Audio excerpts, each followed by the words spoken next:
किसी के ऐसे कहने से वो ऐसे नहीं कि हाँ भाई हम तो छूट गए अब सब चक्करबाजी से, ऐसा नहीं कहते थे।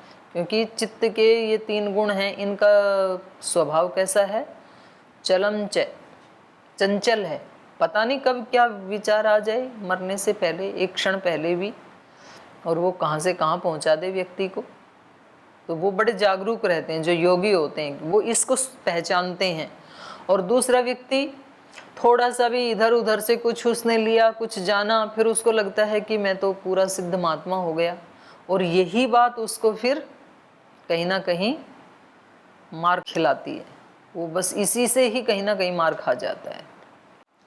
तो ये कह रहे हैं कि इस प्रकार से ये सर्वे सर्वरूपा भवति गुण प्रधान भाव कृतः तु येषाम विशेष इति। इनकी विशेषता क्या है त्रिगुण की, गुण प्रधान भाव कृतः। इनमें से कभी कोई गौण होता है, कभी तो कोई प्रधान होता है। गुण प्रधान भाव कृतः तु येषाम विशेष, ये इनकी विशेषता है। ये कभी कोई एक सामान्य होता है तो कभी कोई एक विशेष होता है। कोई अतिशयता को प्राप्त करता है तो कभी दूसरा कोई सामान्य रहता है। तो ये चेंज होता रहता है। तो जैसे चक्र घूमता है ना, तो उसका जो नीचे वाला पार्ट है वो कभी ऊपर आ जाता है, फिर ऊपर वाला नीचे आ जाता है, क्योंकि गतिमान है तो ये घूमता ही रहता है। ऐसे सत्व रज तम ये आते रहते हैं जीवन में। तस्माद दुखम एव सर्वम विवेकिन, इसलिए विवेकी व्यक्ति के लिए सब कुछ दुख ही है। क्योंकि इस समय जो सुख दिखाई दे रहा है ये क्या है, या तो सत्व की अतिशयता है या तो रजोगुण की अतिशयता है। तो उसको पता है कि ये चक्र घूमने ही वाला है, तो वो जब कोई उपलब्धि होती है तो इतराते नहीं हैं, और जब कोई दुख आता है तो घबराते नहीं हैं। क्योंकि दुख आया तो उनको पता जाने ही वाला है, जो आया है वो चला भी जाएगा, और वो उससे अलग रहते हैं, उसके दृष्टा बन के रहते हैं योगी।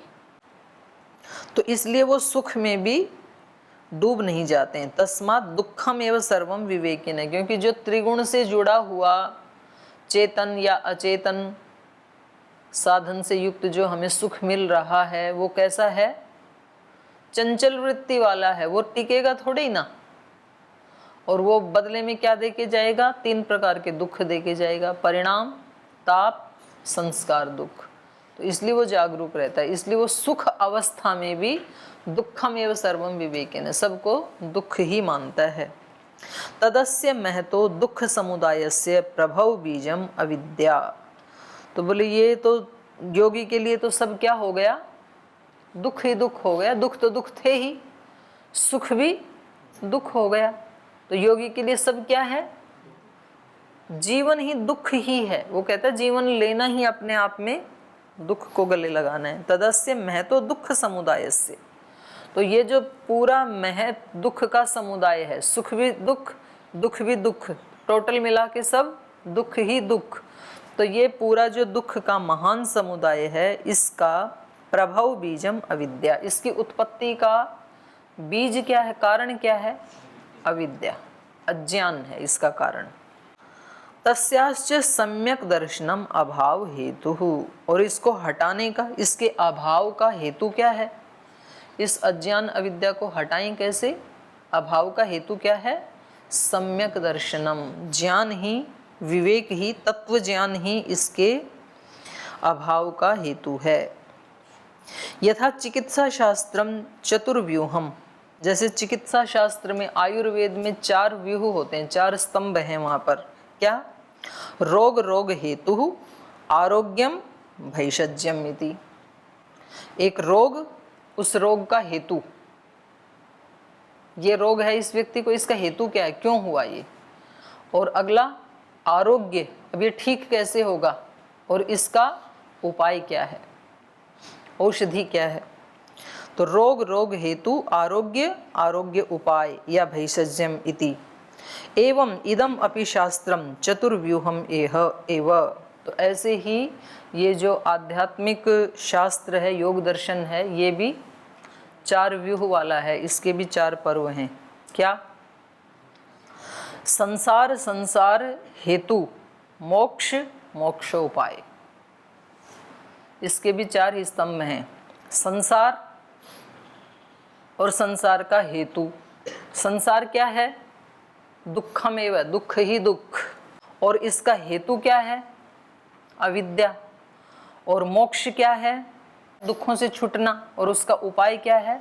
सम्यक दर्शन। 4 चीजें बता दी ना। तो अब ये खुद ही इसकी व्याख्या कर रहे हैं। तत्र दुख बहुल संसार हेय। हे क्या है? संसार। हेय मतलब त्याज्य, त्यागने योग्य। त्यागने योग्य है संसार, दुखों से भरा हुआ ये संसार। दुख बहुलः संसारः हेयः। यह हेय, दुखों से भरा हुआ संसार हेय है। प्रधान पुरुषयोः संयोगो हेय हेतुः। उस हेय का हेतु क्या है? प्रधान पुरुषयोः संयोगः। पुरुष और प्रकृति का संयोग। प्रकृति मतलब हमारा शरीर, इंद्रिय, बुद्धि, मन, ये सब प्रकृति के भाग हैं। और पुरुष मतलब मैं आत्मा। और इन दोनों का हो गया संयोग। और इस संयोग को हमने मान लिया अपना स्वरूप। ये हमारे दुख का कारण है। पुरुष या प्रधान पुरुषयो, प्रधान माने प्रकृति, पुरुष मतलब आत्मा। प्रधान पुरुषयो संयोगो हेय हेतु। हम अपने आप को और इस प्रकृति को, शरीर आदि को अलग अलग नहीं देख पाते हैं। यही हमारे दुख का कारण है। संयोगस्य आत्यंतिकी निवृत्ति हानम। मोक्ष क्या है? हान मतलब मोक्ष। मोक्ष क्या है? इस संयोग की अत्यंत निवृत्ति, बिल्कुल दोनों अलग अलग हो जाएं, यही मोक्ष है।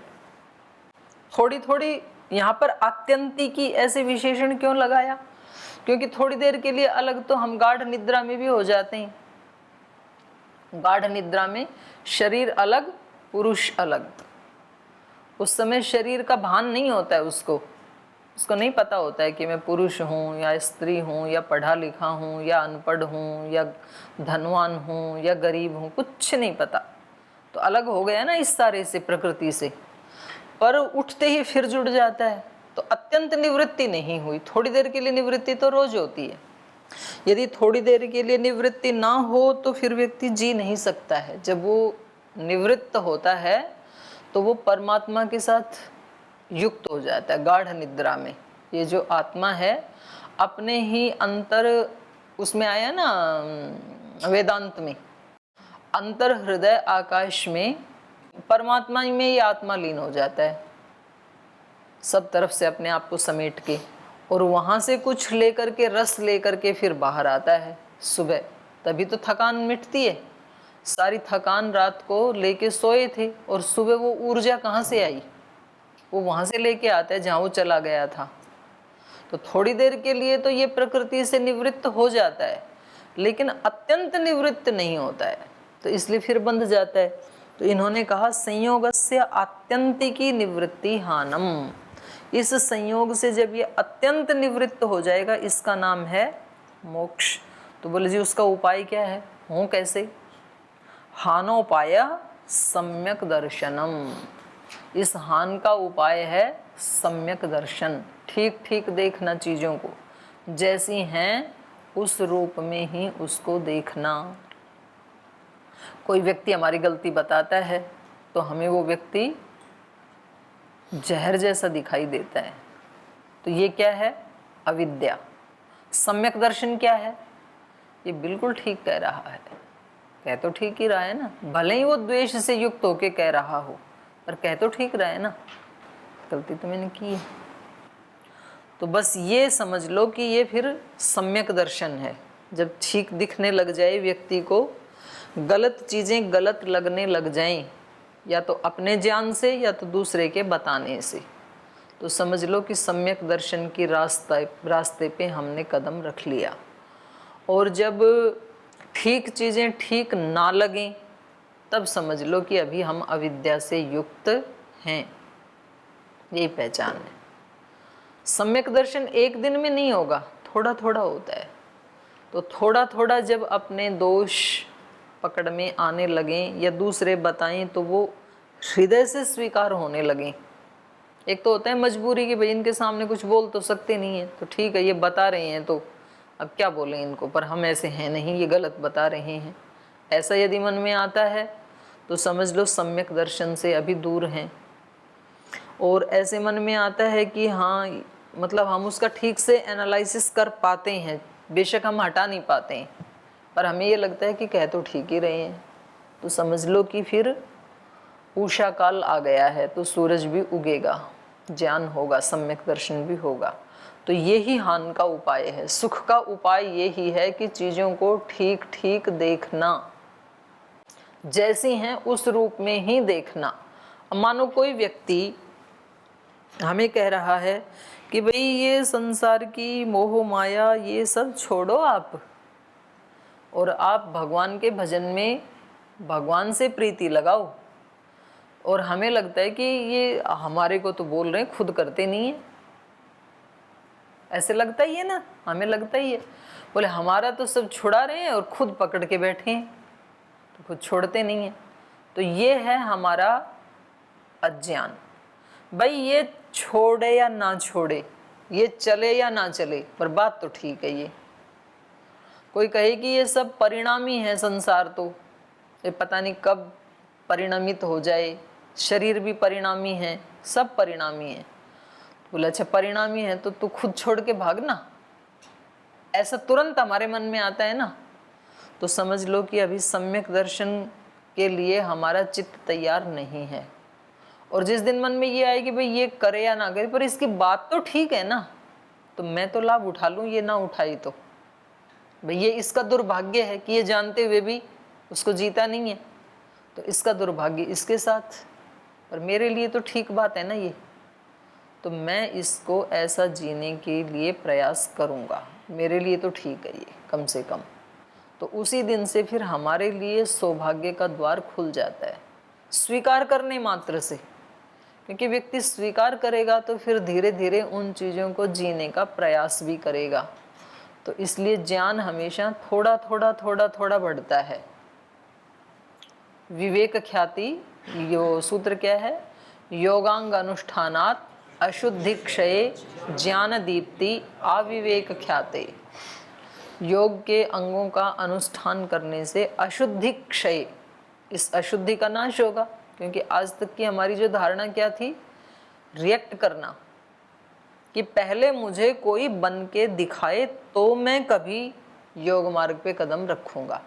ये है ना हमारी धारणा कि भाई जो बोल रहे हो खुद तो बन के तो दिखाएं तो हम मानेंगे। अरे वो ना बने तो तेरा तो नुकसान हो रहा है ना। दूसरा कोई ऐसा योगी आपको मिलेगा नहीं और आप करेंगे नहीं, तो नुकसान किसका हुआ? हमारा हुआ। और हमने अपनी अशुद्धि को हटाना शुरू किया, योगांगों का अनुष्ठान करना शुरू किया, तो हमारे जीवन में प्रकाश आ जाएगा कम से कम। योगांग अनुष्ठानात् अशुद्धि क्षय ज्ञान दीप्ति। और वो ज्ञान दीप्ति जब तक पूरी पूरी विवेक ख्याति ना हो जाए तब तक वो ज्ञान बढ़ता रहेगा हमारा। थोड़े से ज्ञान का हमने सम्मान करना शुरू किया तो हमारा ज्ञान फिर बढ़ता चला जाता है। तो इसलिए शिव जी के सिर पे कौन सा चंद्रमा दिखाया? द्वितीया का दिखाया। तो पूर्णिमा का भी तो दिखा सकते थे, क्योंकि योगी का ज्ञान वृद्धि की तरफ होता है हमेशा। पूर्णिमा के बाद तो ह्रास होता है, तो इसलिए पूर्णिमा का नहीं दिखाया। तो योगी का ज्ञान, क्योंकि ज्ञान तो अनंत है, कोई योगी कितना भी ज्ञानी क्यों ना हो तो भी अभी संभावनाएं पाने की कितनी हैं?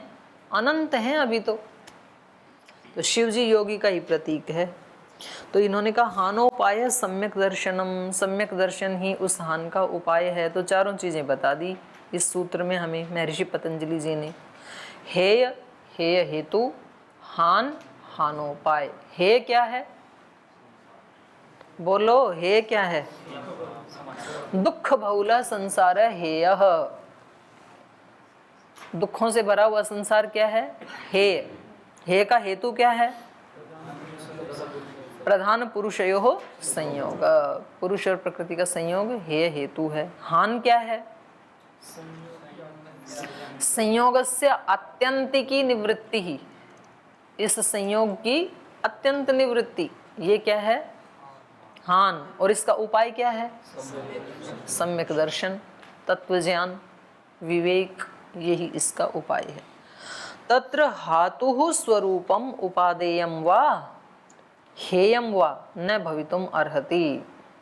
तो कह रहे हैं तत्र, अब इसमें कोई कहे हातुः, हातु माने हनन करने वाला जो पुरुष है, हातुः स्वरूपम उपादेयम वा, ये जो हातु माने हनन करने वाला, इसको अज्ञान को मिटाने वाला जो आत्मा है, उसका स्वरूप क्या है? उपादेय। वो है नहीं है, अपने जो आत्मा के स्वरूप की प्राप्ति है वो हमारे लिए क्या है? उपादेय। वो तो प्राप्त करने योग्य है, प्राप्य है वो तो उसके बारे में पूछ रहे हैं। तत्र हातु स्वरूपम उपादेयम वा हेयम वा, वो उपादेय है या हेय है? तो कहा उपादेयम।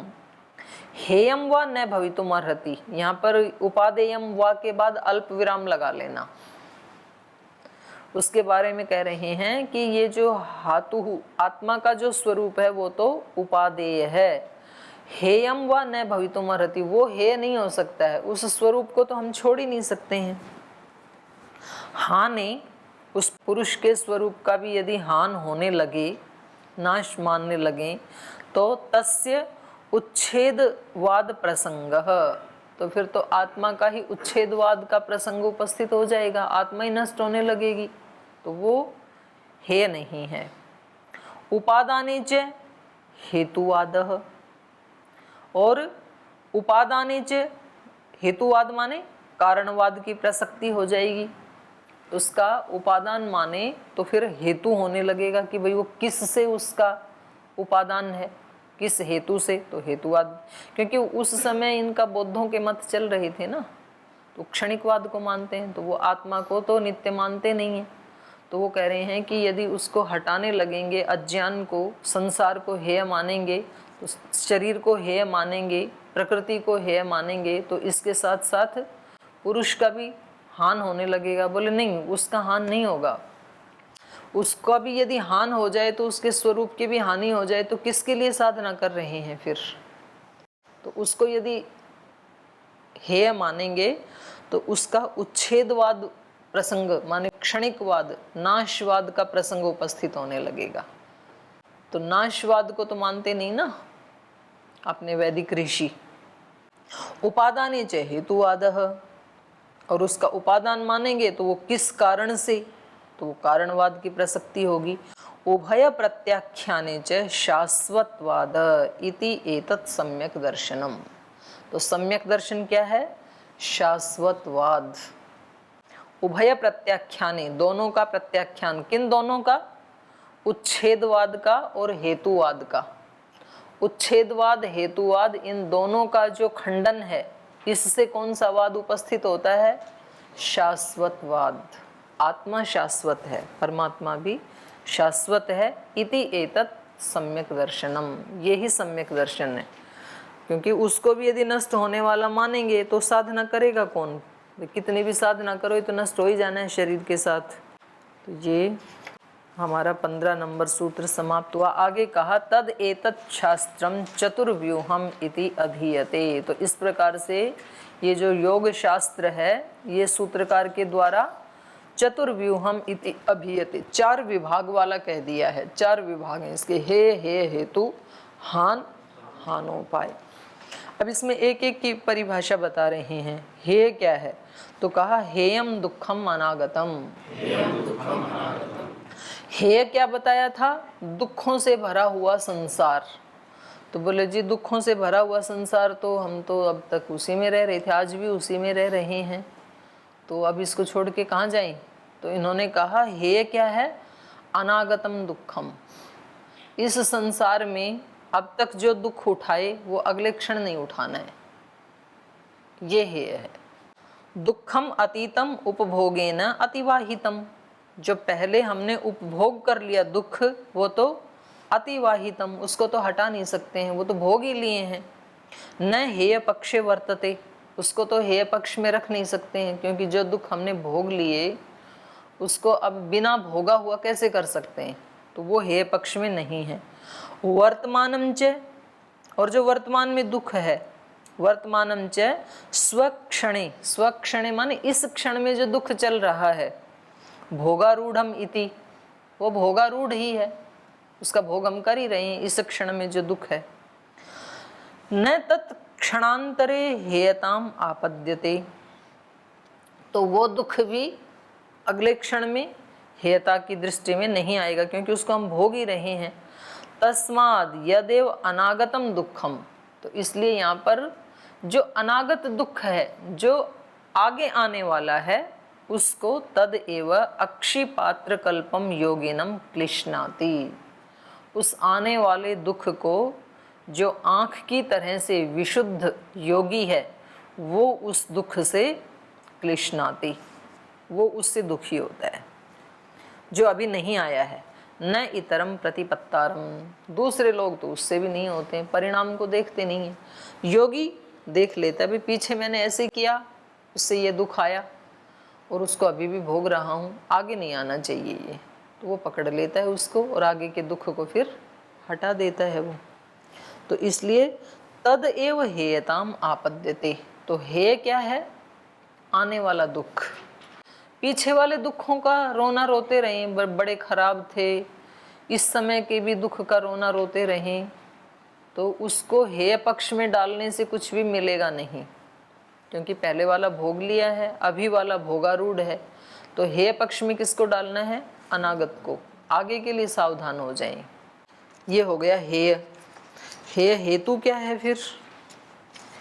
तस्माद् यदेव हेयम इति उच्यते तस्यैव कारणम प्रति निर्दिश्यते। कह रहे हैं तस्माद् यदेव, जिसे हेयम इति उच्यते, जिसे हेय कहा जाता है, इसलिए तस्मात्, इसलिए यदेव हेयम इति उच्यते, जिसे हेय कहा जाता है, तस्यैव कारणम प्रति निर्दिश्यते, उसी के हेतु का निर्देश किया जा रहा है अगले सूत्र में। हेय किसको कहा? अनागत दुख को। और उस अनागत दुख का क्या हेतु है, उसको यहाँ पर कहा जा रहा है। दृष्टि दृश्ययोः संयोगो हेय हेतु। दृष्टा और दृश्य का जो संयोग है वो हेय का हेतु है। हमें करना क्या है? प्रकृति और पुरुष को अलग अलग पहचानना है। जैसे रात वाला जो अनुभव है वो सब कब है? सभी को पता चलता ही है ना। तो जब मैं रात को इन सारी चीज़ों से अलग था, तो दिन में ये मेरा स्वरूप कैसे हो सकती हैं? रात को ये मकान, ये पद, ये प्रतिष्ठा, ये संबंधी मेरे साथ नहीं थे, दिन में कैसे हो सकते हैं? दिन में भी नहीं है।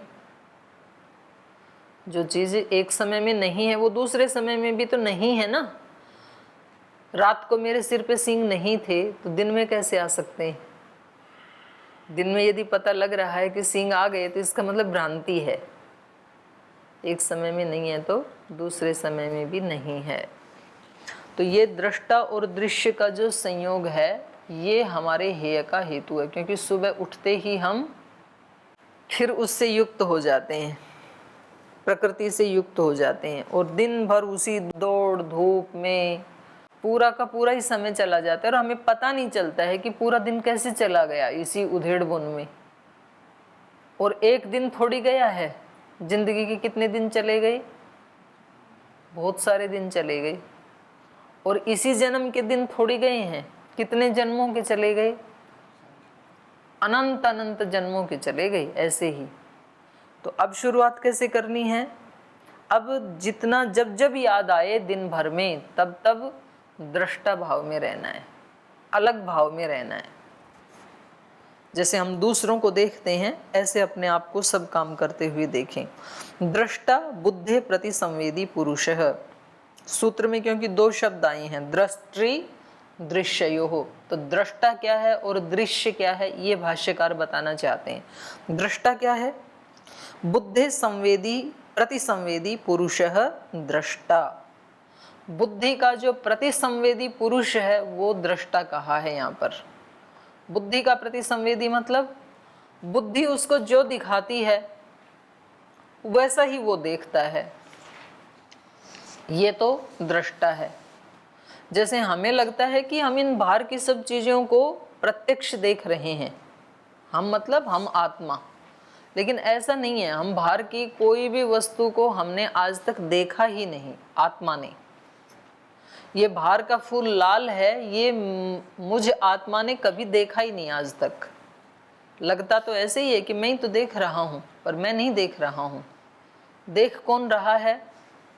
आँख। आँख देख रही है ना इसको, और आँख इस ज्ञान को, ये लाल है, ये किसको बता रही है? बुद्धि को, मन को, और वो बुद्धि आत्मा को बता रही है। तो आत्मा बुद्धि का प्रतिसंवेदी है, इसलिए आत्मा ने इस सृष्टि को कैसा देखा है? जैसा बुद्धि ने बताया है। और वो बुद्धि जैसे जैसे परिवर्तित हो जाती है, संसार वैसे वैसे परिवर्तित हो जाता है। एक ही समय में एक वस्तु सुखदायी दिखाई देती है, दूसरे समय में दुखदायी दिखाई देती है। क्यों?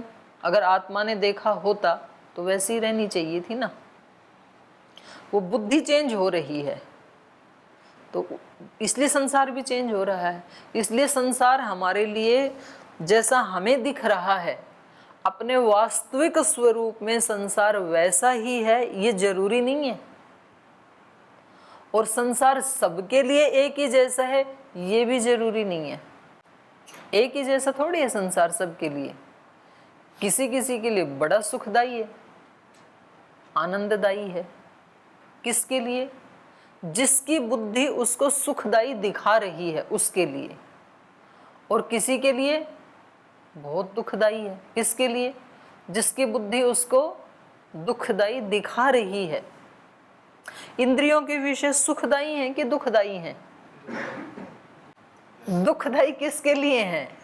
आपके लिए, क्योंकि आपकी बुद्धि आपको ऐसा दिखा रही है। किसके लिए दुखदायी है? व्यास ऋषि के लिए। किसके लिए दुखदायी है? पतंजलि ऋषि के लिए। सबके लिए दुखदायी नहीं है। जिनके लिए दुखदायी नहीं है वो बड़े आराम से उसी दौड़ धूप में तो सारी दुनिया लगी हुई है। राजकाज का दुख, धन ऐश्वर्य का दुख, पद प्रतिष्ठा का दुख महात्मा बुद्ध को दिखाई दे रहा है। बाकी संसार तो उसको पाना चाह रहा है। तो एक ही तो है राज पदवी, राजा बनना। उस समय राजा कह दो, आज का सीएम पीएम कह दो। अगर वैसा ही संसार सबके लिए होता तो क्या आज तक कोई चुनाव के लिए इतना प्रयास करता? कभी नहीं करता। वो तो छोड़ के जा रहे हैं। तो संसार ऐसा नहीं है जैसा हमें दिखाई दे रहा है। हमें वो दिखाई दे रहा है जो हमारी बुद्धि हमें दिखाई दे रही है। और बुद्धि दूषित हो जाए तो और दूषित दिखाई देगा। बुद्धि शुद्ध हो जाए तो अलग प्रकार का दिखाई देगा। और बुद्धि विवेक से युक्त हो जाए तो फिर जैसा है वैसा दिखाई देगा। तो इसलिए इन्होंने कहा दृष्टा बुद्धे प्रतिसंवेदी पुरुषः। पुरुष दृष्टा है और वो कैसा है? बुद्धे प्रतिसंवेदी, बुद्धि जैसा दिखाती है वैसा है वो। दृश्य क्या है? दृश्या बुद्धि सत्व उपारूढ़ा सर्वे धर्मा। ये जो सभी धर्म हैं, धर्म का मतलब यहाँ जो बुद्धि के गुण हैं, 8 गुण बताए ना बुद्धि के। क्या क्या गुण बताए? धर्म, ज्ञान, वैराग्य, ऐश्वर्य। और धर्म का उल्टा कर दो, अधर्म, अज्ञान, अवैराग्य, अनैश्वर्य। ये 8 बुद्धि के धर्म हैं। तो ये सारे के सारे क्या हैं? बुद्धि सत्व उपारूढ़ा। ये सब बुद्धि में ही रहते हैं 8 धर्म। बुद्धि सत्व उपारूढ़ा सर्वे धर्मा तदेतद दृश्यम। इस सब को क्या कहेंगे? दृश्य। माने बुद्धि और बुद्धि के ये 8 धर्म, इन 8 धर्मों से युक्त जो बुद्धि है उसको यहाँ पर सूत्र में कहा दृश्य। ये जो दृश्य है ये कैसा है? अयस्कांतमणि कल्पम। ये चुंबक जैसा है, अयस्कांतमणि जैसा है ये दृश्य। सन्निधि मात्र उपकारी। सन्निधि मात्र से ही उपकार कर देता है आत्मा का, उसको रंग देता है। अयस्कांतमणि लोहे के पास रख दो, बस उतने मात्र से ही खींच लेगी लोहे को। तो यहाँ पर बुद्धि क्या है? चुंबक की तरह से। और ये आत्मा को आत्मा इसके पास ही रहता है, बुद्धि के पास ही, तो सन्निधि मात्र से ही उसको उपकृत कर देती है, उसको बता देती है चीज़ें ऐसी ऐसी ऐसी ऐसी हैं, संसार ऐसा है, शरीर ऐसा है, विषय ऐसा है। तो वो मतलब वो ना भी इससे पूछना चाहे ना तो भी सन्निधि मात्र से ही उपकृत कर देती है। जैसे लोहा ना भी खींचना चाहे तो भी चुंबक उसको जबरदस्ती खींच लेता है। सन्निधि मात्र उपकारी दृश्यत्वेन स्वम भवति, दृश्य होते हुए भी ये उस आत्मा का स्व बन जाता है। एक है स्वामी, एक है स्व। स्वामी है आत्मा और स्व है बुद्धि। तो दृश्यत्वेन स्व भवति पुरुषस्य, ये पुरुष का स्व बन जाती है ये बुद्धि। दृश्य रूपस्य स्वामी ने, जो दृष्टा रूप स्वामी है आत्मा, उसका ये बुद्धि दृश्य के रूप में स्व बन जाती है और दोनों का स्व स्वामी संबंध बन जाता है। तो ये समय हो गया। आज शेष जो भाष्य बचा है इसको फिर हम अगली कक्षा में पढ़ेंगे। आज यहीं विराम लेते हैं। ओम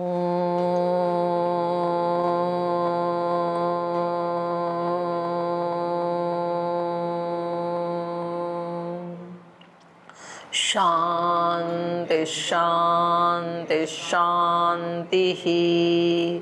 श्री गुरुभ्यो नमः।